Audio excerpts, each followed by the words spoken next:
live in 3, 2.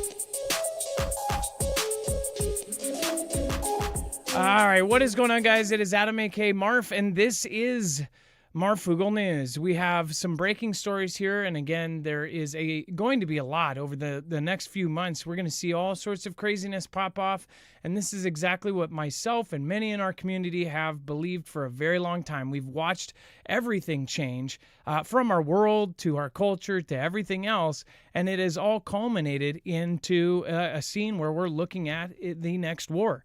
And it's very, very obvious where these are going to start out. In my belief, Iran and the Middle East is going to be one of the first one. I also believe North Korea is going to be a big part of that. Same with, of course, you have Russia and China all nearing its own precipice, with the U.S., that is. Satellite images now show that aircraft carrier from U.S. is headed over and is now near Iran. New satellite imagery shows the USS Carl Vinson entering the Indian Ocean via the Malacca Straits, marking a significant step in the U.S. military's increased presence in the region. This move comes as tensions with Iran and the Houthis in Yemen escalate, signaling the potential for more aggressive U.S. stance in the coming days and weeks. So, of course, they talk about the coming, the escalations and the tensions that are going on right now, but that really can't sum up everything that is happening right now with the tariffs. Of course, with the conflicts, the different kind of big things that have just happened, even in the last 24 hours. But if you bottle up this last month, it absolutely paints a very clear picture. And that picture is that everybody should be getting their plan B and get their ducks in a row, because I think it's about to hit the fan. And I honestly think that a lot of people are going to be caught off guard somehow. I don't know how, but again, caught off guard by that. Now, before we move on, again, I do want to remind you guys, there's only a few days left on this giveaway. This is exclusively through our channel. Make sure to go over and check out marfooglenews.com/giveaway. You can always go get an EMP shield. This is a great device that will protect your cars, trucks, and motorcycles, boats, generators, pretty much anything that runs and you want to keep running. This device will actually protect it and ground the signal of both an EMP strike or multiple EMP strikes and a Carrington-level event from the sun. So you have two of the most probable kind of disaster scenarios that most people believe will happen at some point, and it will be protected against that. You can go over and check them out at marfooglenews.com/EMP, but the greatest part for the next few days, again, is we worked with them to get you guys a giveaway.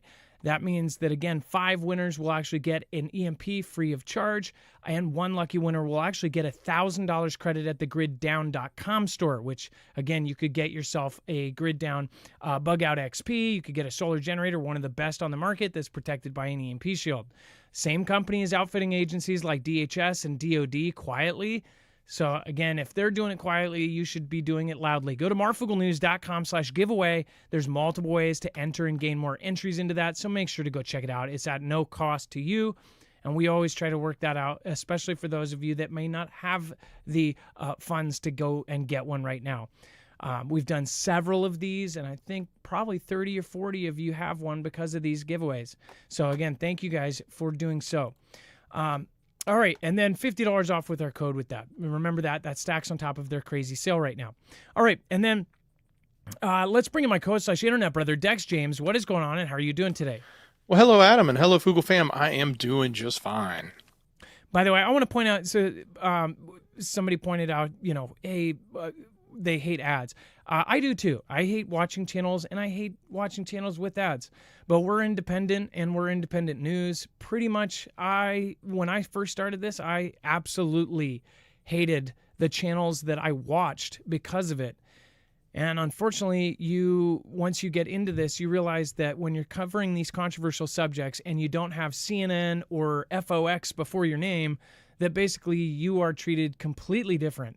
So again, for us to do this full time and to cover it and to bring you a show 5 nights a week, it is a whole lot different. So we do appreciate you guys being patient through those, but make sure you guys know every one of our affiliates is something that we 1000% believe in, something I use, something I have, and something I believe that will actually save your life or make your life more comfortable in a disaster, which I do truly think that we are headed towards one right now.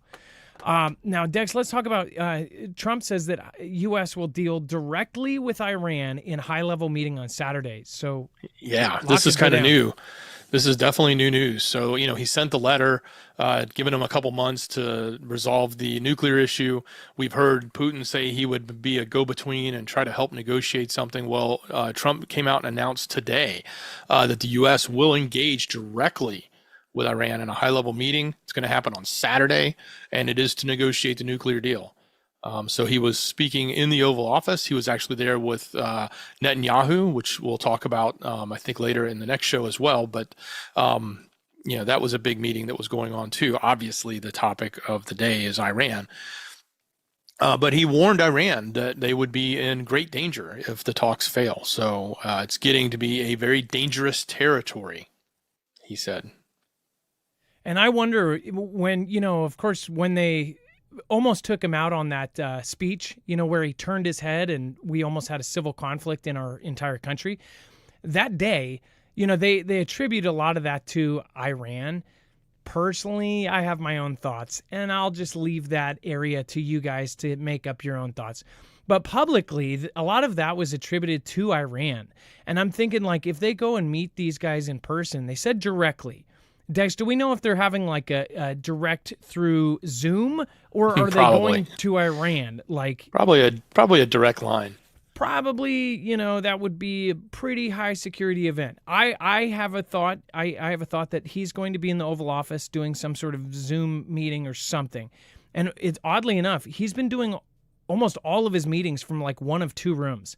And that makes me think that they have really, really secure rooms, that his life is in danger at all times.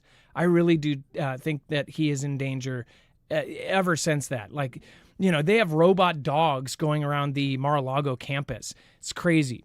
Not once, not twice, but a potential and possible third time they tried to take him out. The golf course and the speech, both times.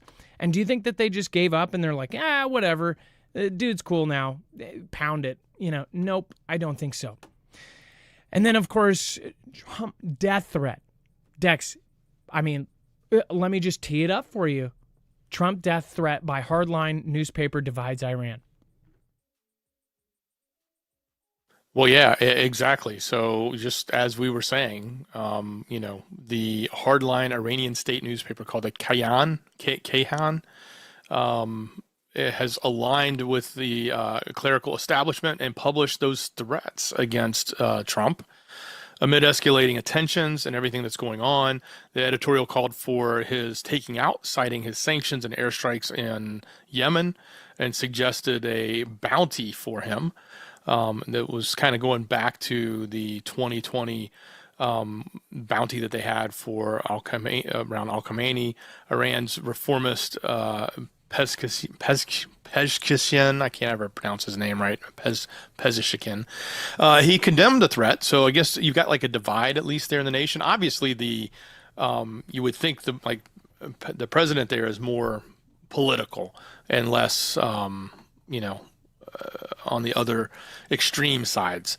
So it seems like it's a little bit of a prevailing head there saying, hey, we shouldn't be saying those types of things. So there is a divide there, because this did create a divide in the sense that part of them are saying, oh, we should take him out, and the other part of the country is saying, no, chill out, we don't need to act that way. So hearing that coming from their president is kind of a good sign, but at the same time, we know that ultimately the tension is so high between Iran and the U.S. that they don't need to be stoking the fire anymore right now. I only say this because we did get a lot of new people over the last week. You guys have heard me beat this to a dead horse. Soleimani, of course, when he was taken out, he was the general. This was in the last presidency of Trump. Trump was president, and he took out Soleimani. I believe it was 2018. Correct me if I'm wrong. But when they did a simultaneous strike, they were going to take out Soleimani and then this other guy, his right-hand man.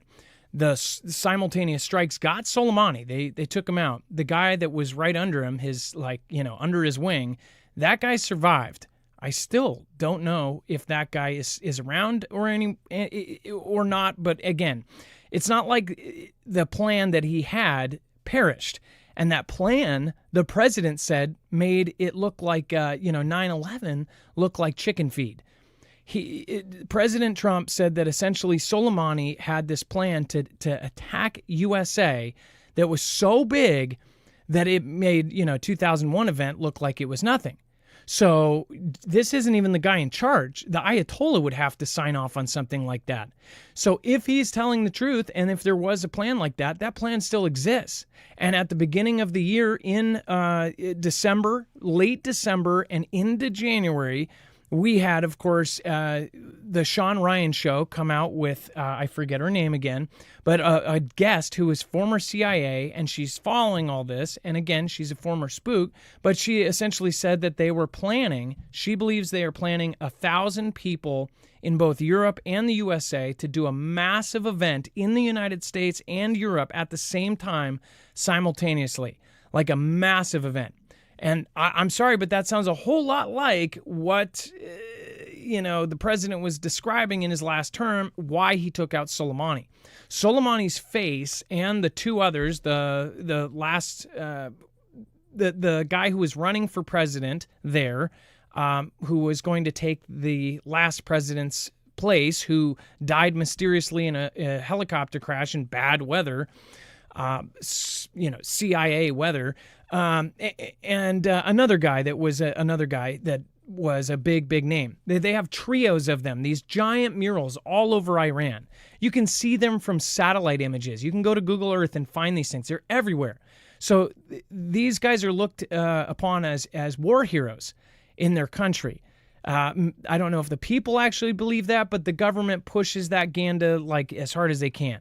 So the fact that they are saying that, there's threats in the main newspaper saying that we're going to put basically, those little things that are loaded up into the bang bangs and put it into the president's empty head.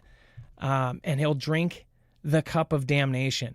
I honestly think that this is like a setup for something crazy. And I know that the president wouldn't knowingly be like, I'll walk in here and go get taken out. So they're probably going to have some weird thing happen with this event.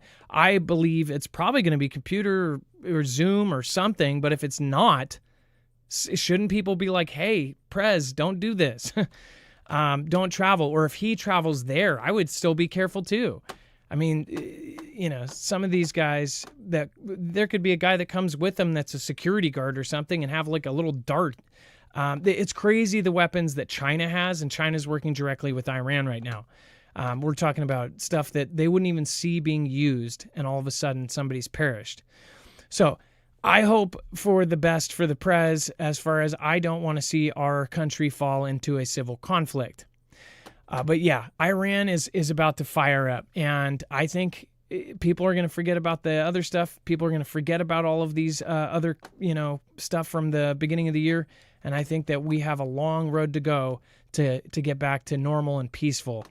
So join us over on our other show. We're going to go in depth to the last 24 hours and really the last 48 hours over the weekend.